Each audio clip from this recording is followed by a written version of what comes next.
दोस्तों रामचरण ने RRR से पॉलिटिशियन की मूवी में कमबैक कर लिया है और इस मूवी का नाम है गेम चेंजर। बट ये मूवी कैसी है चलो जानते हैं इसके रिव्यू के साथ। तो सबसे पहले मूवी की स्टोरी की बात करें तो रामचरण इस मूवी में डॉक्टर होते हैं, बट उनकी गर्लफ्रेंड के कहने पर रामचरण बनने के लिए तैयार हो जाते हैं IAS। और रामचरण इस मूवी में बहुत ही ज्यादा गुस्से वाले थे, जिसकी वजह से उनकी गर्लफ्रेंड ने उनको कहा था कि तुम IAS बन जाओ। उसके बाद अपने रामचरण IAS बनने के लिए निकल पड़ते हैं। मतलब रामचरण पढ़ाई शुरू कर देते हैं, लेकिन रामचरण को पढ़ाई में कुछ कम मार्क्स मिल जाते हैं, जिसकी वजह से रामचरण IAS से IPS बन जाते हैं। बट रामचरण IAS से IPS बन जाते हैं, जिसकी वजह से उनकी गर्लफ्रेंड उनको छोड़कर चली जाती है, मतलब कायरा अडवाणी। लेकिन रामचरण को IPS ही बनना था, लेकिन उनकी गर्लफ्रेंड के कहने पर उन्होंने IAS की तैयारी भी की थी, लेकिन वो IPS बन गए। मतलब भाई लड़की का चक्कर कुछ भी कर सकता है। उसके बाद अपने रामचरण IPS बनने के बाद भी बहुत ही ज्यादा पढ़ाई करते हैं IAS बनने के लिए। फिर रामचरण किसी तरीके से IAS बन जाते हैं। उसके बाद उनको कायरा अडवाणी मिल जाती है। मतलब भाई रामचरण पहले IPS बन गया था, बट लड़के के लिए उसे फिर से पढ़ाई कर IAS बनना पड़ा। मतलब भाई लड़के के लिए कुछ भी करना पड़ता है, वैसे लड़के के लिए बंदा कुछ भी कर लेता है। वैसे रामचरण ने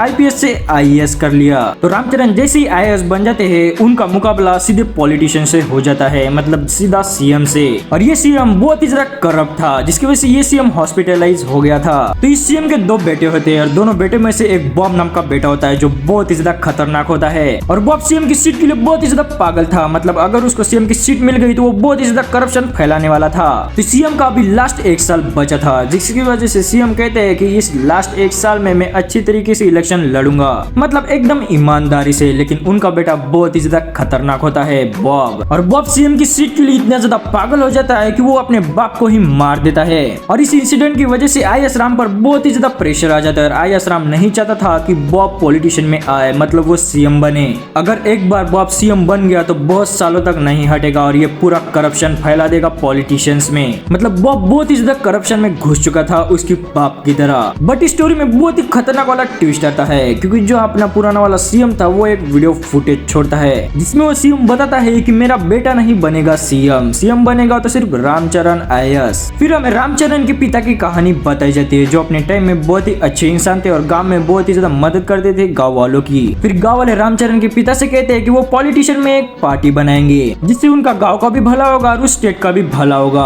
बट रामचरण के पिता खुद पॉलिटिशियन नहीं बनना चाहते थे, जिसकी वजह से रामचरण के पिता किसी दूसरे आदमी को आगे बढ़ाते हैं और उसे पॉलिटिशियन बनाते हैं। और ये वही आदमी है जो हमें CM दिखाया गया था करप्ट वाला, जिसका बेटा बॉब है। फिर रामचरण के पिता उस आदमी को पॉलिटिशियन में डाल देते हैं। उसके बाद वो आदमी CM भी बन जाता है, लेकिन वो बहुत ही ज्यादा करप्ट हो जाता है, जिसकी वजह से रामचरण के पिता को बहुत ही ज्यादा दुख होता है। और इसका सदमा रामचरण के पिता की पत्नी को भी लगता है। और इसी बीच में रामचरण कहीं पर लापता हो जाते हैं और उसके बाद रामचरण को अडॉप्ट कर लिया जाता है। उसके बाद रामचरण बनता है IAS। तो रामचरण बॉब से कैसे लड़ेगा हमें इस मूवी में दिखाया गया है। और ये कहानी बहुत ही ज्यादा उलझी हुई है, इससे आगे भी बहुत ही ज्यादा खतरनाक वाली कहानी है। और ये कहानी पॉलिटिशियन के बीच में ही घूमती रहती है, जिसकी वजह से आपको ज्यादा दिमाग लगाना पड़ेगा इस कहानी को समझने के लिए। मतलब इस मूवी की कहानी बहुत ही ज्यादा कॉम्प्लिकेटेड है, बट मुझे यश शंकर से ये उम्मीद नहीं थी। मतलब भाई मूवी बनानी थी तो कुछ नई स्टोरी के साथ, लेकिन उन्होंने पॉलिटिशियन वाली स्टोरी बना दी मूवी पर। मतलब यश शंकर ने बहुत ही अच्छी मूवीज बनाई हैं, जैसे कि नायक, अपरिचित, 2.0। और इस मूवीज में हम शिवाजी को कैसे भूल सकते हैं। यह तो भाई बहुत ही अच्छी मूवी थी। मेरा बस यही कहना है कि यश शंकर बहुत ही अच्छी मूवीज बना चुके हैं, बट उनको ये मूवी नहीं बनानी चाहिए थी। मतलब भाई ऐसे मूवी क्यों बनाते हैं यश शंकर। और ज्यादातर यश शंकर की मूवीज पॉलिटिशियन और करप्शन पर ही आती है, जैसे कि शिवाजी द बॉस और बहुत सी मूवीज। बट ये 2025 है, यहाँ पर स्टोरी में दम होना चाहिए, उसके बाद ही मूवी हिट होती है। बट RRR के बाद रामचरण का स्टारडम बहुत ही ज्यादा बढ़ गया था, जिसकी वजह से गेम चेंजर ने पहले दिन ही बहुत ही ज्यादा कमाई करी है, जिसकी कमाई है 150 करोड़ से भी ज्यादा।